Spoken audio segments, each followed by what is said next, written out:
অভিসার উপস্থাপনায়, প্রতিদিন কবিতায়, রবিবার গল্পে। এখন শুনছি আবোল তাবোল, সুকুমার রায়ের বিখ্যাত ননসেন্স ছড়া সংকলন। অবাক কাণ্ড।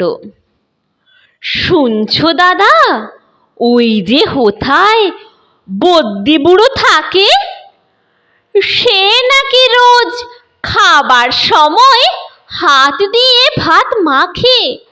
শুনছি নাকি খিদেও পায় সারাদিন না খেলে, চক্ষু নাকি আপনি বোঝে ঘুমটি তেমন পেলে।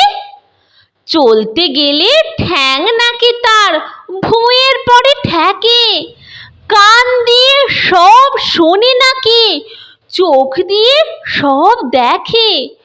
শোয়ে নাকি সে মুন্ডুটাকে শিয়র পানি দিয়ে, হয় কি না হয় সত্যি মিথ্যা চল না দেখি গিয়ে।